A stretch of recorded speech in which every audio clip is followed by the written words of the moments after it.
December 5th, 2020, and the spraying has begun.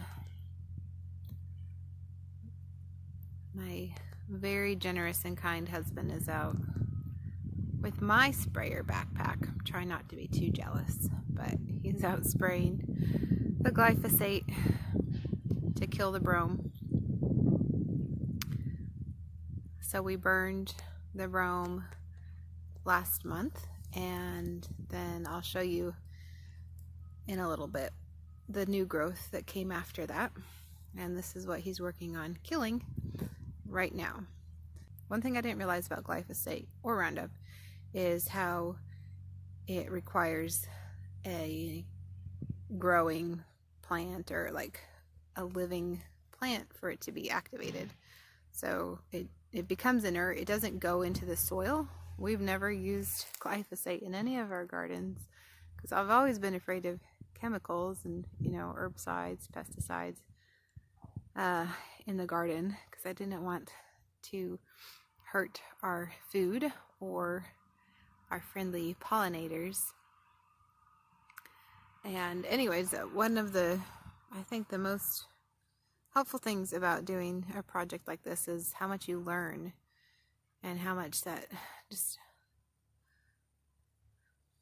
knowledge is so helpful. Like knowing that glyphosate kills plants, and it will kill perennials, it will kill annuals. I mean, it's not just brome that it kills, but it doesn't go into the soil, and that's huge.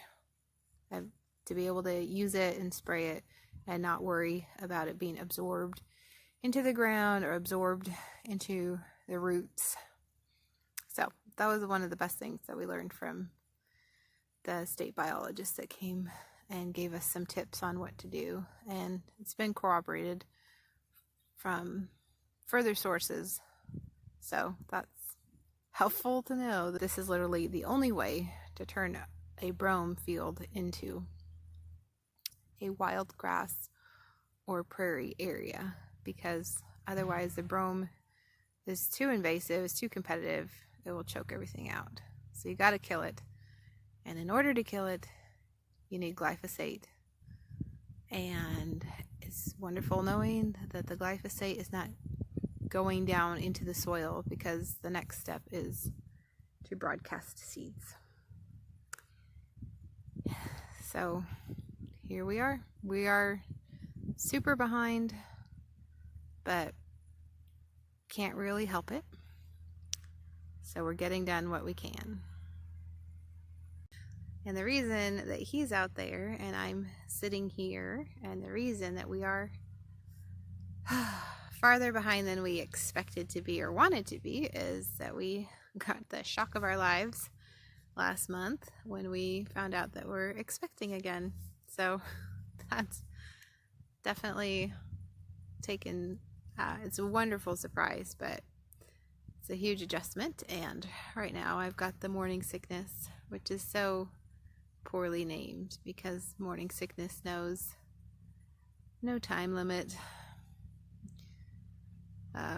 So I'm just sitting here doing my best to soak up some sunshine and fresh air while he does his best to get this brome to soak up the glyphosate. So yeah, there you have it.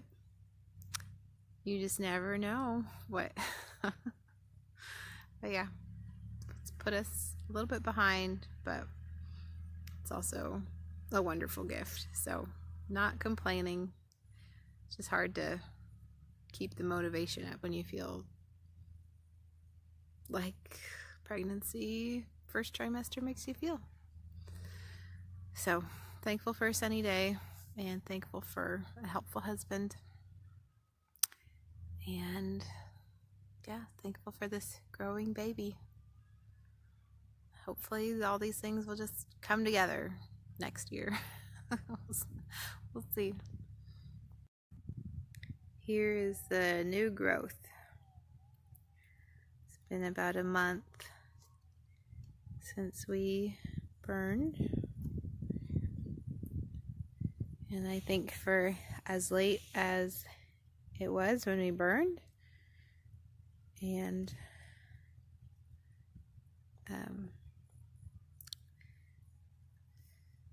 just how late it is in the year.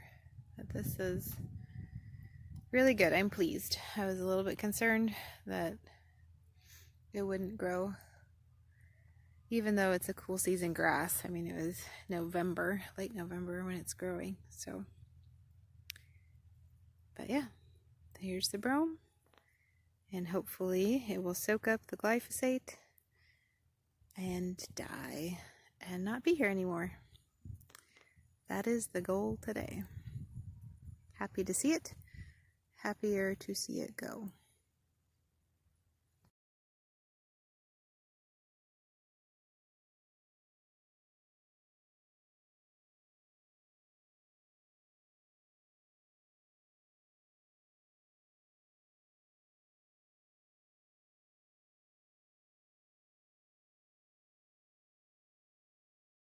There's some of these grasses in here that we want to keep,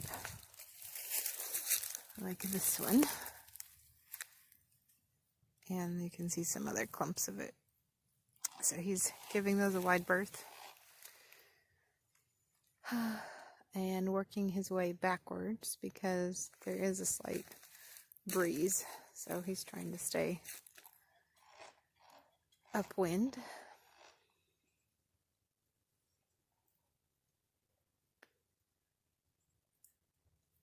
And trying to beat out the failing light before it gets too dark and too chilly.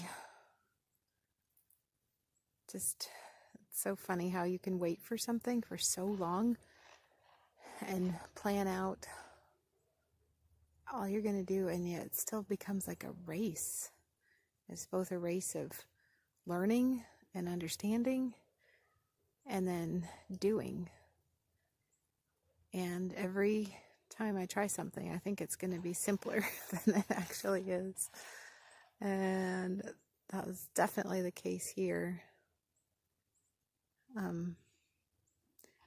But I just think regardless, we have done steps this year that we haven't done in years past that I do believe will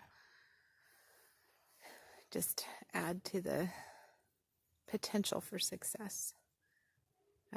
We have more understanding than we have in years past, and I've been able to grow with as little as I know. I've been able to grow, broadcast some seeds and enjoy flowers out here, but turning it into an actual pollinator prairie, tall grass prairie, wildlife area, it's a bigger undertaking, and I'm more serious about it. So I guess I'm putting more stock into it as well. That's the hard part, right? Like, you want something more, so you try harder, so your expectations are higher. So we'll see. This new little baby that's growing inside me and kicking my butt right now certainly turned our world upside down in a very good way, but very unexpected way. So this prairie is taken second place in my mind. But I just don't want the seeds to go to waste, and I really do want to see it happen. So hopefully the Lord will just bless our efforts, and I know He cares about the bees and butterflies, which is why we care about them too. So we'll see.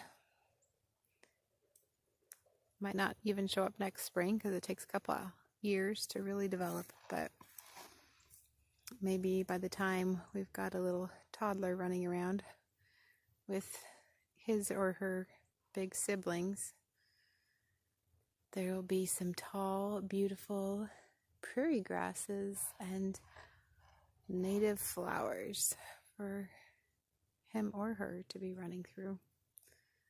That's exciting. It is. It's always good to get outside and remind me when I don't feel well. Fresh air and hope. I think it's what we all need these days. Sunlight, fresh air, and hope.